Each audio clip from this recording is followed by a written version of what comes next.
I was with this one gentleman. He had a brand spanking new Canon R5. It's like a $4,000 camera, 45 megapixels, 8K recording, can do raw recording. And the gentleman was using the camera to record a video in photo mode. And so the first thing that you got to ensure is that your camera is in video mode. So turn that dial right here on top of that camera. This dial, make sure it's on that camera.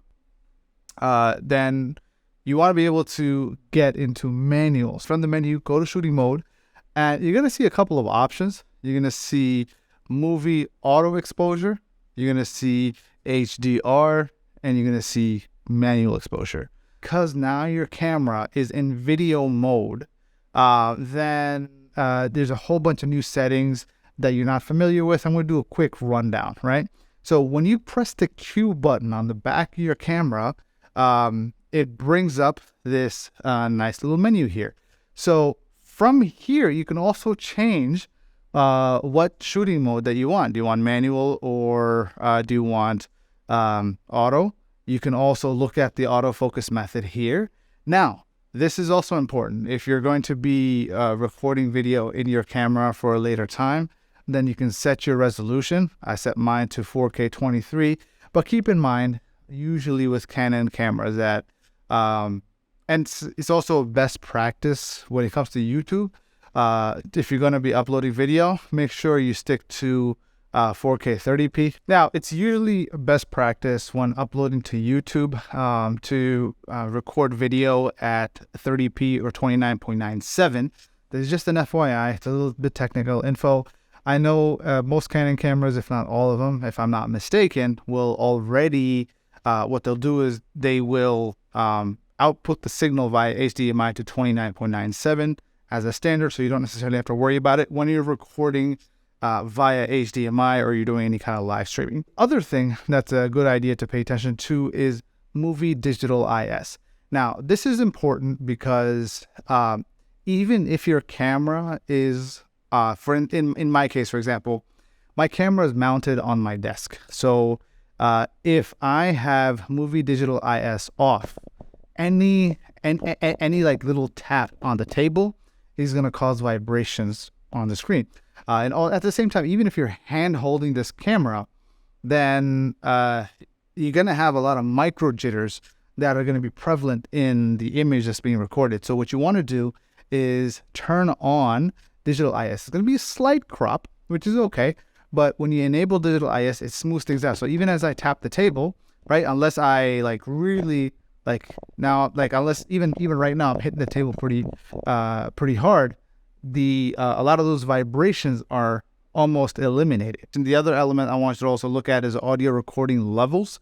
So if you've got a microphone plugged in, like I do in my case, I've got an audio microphone right here. I'm also recording externally to get better audio just in general, right? I've got like my little boom mic pointed at me. But in general, if you're doing a live stream, you want to have audio that's then being fed into your camera, or you can use a Rode Wireless, whatever your weapon of choice is in this regard. But you can set the levels in terms of how loud you want the audio to be.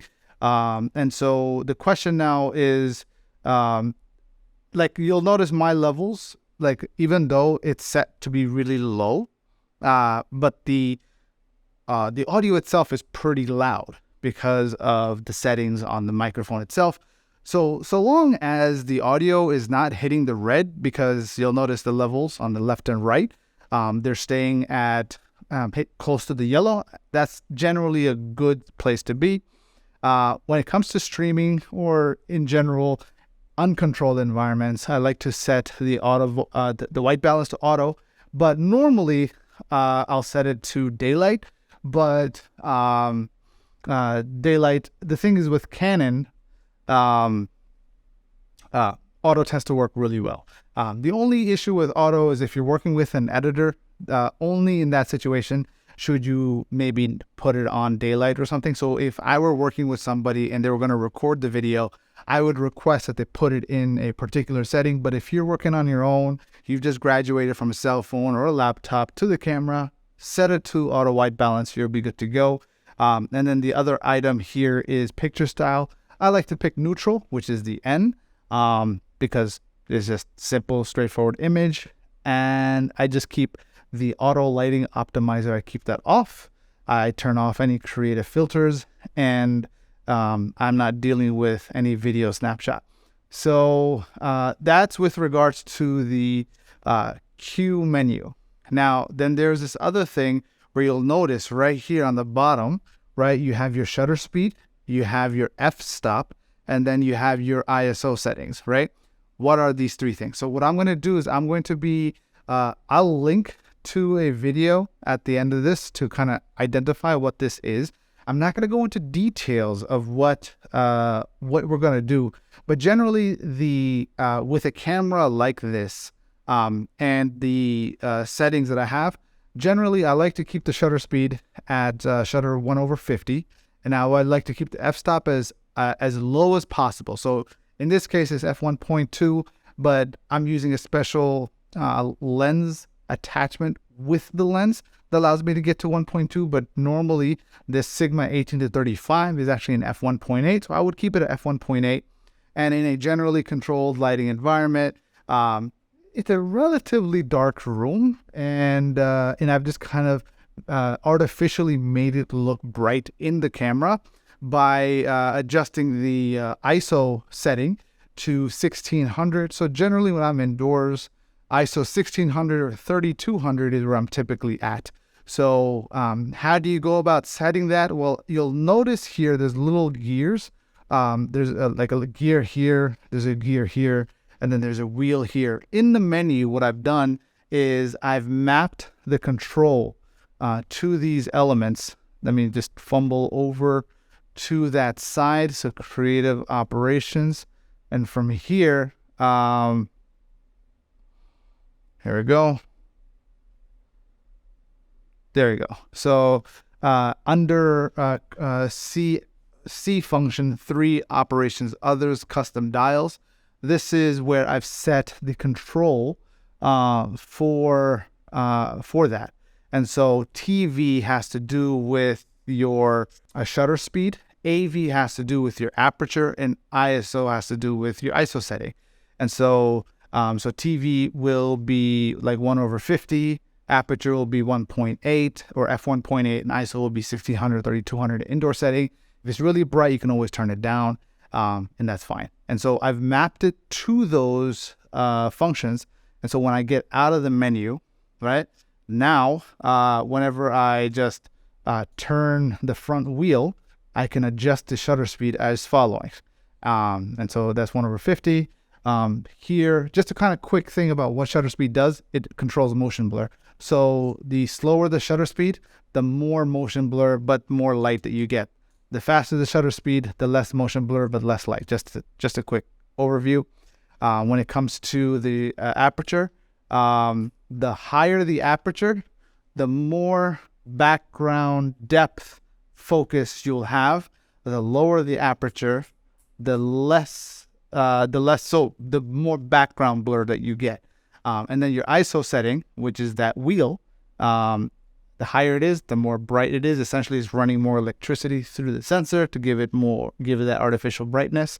The room actually looks closer to this. This is more closer to reality. And so it's a little dim, so I'll just bump that up to about 1600.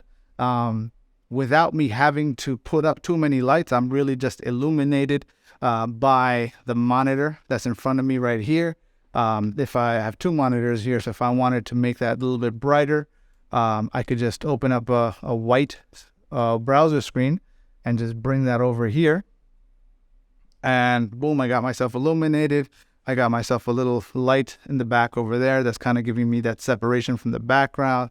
And then I have a little corner light in the back over there just to kind of give it a nice glow to the wall. And so this is how I get the look that I'm desiring from my home office for streaming purposes. But when you shift your camera into manual mode while you're in the video function, it's good to know this because now you have control over your focus to get the look that you want.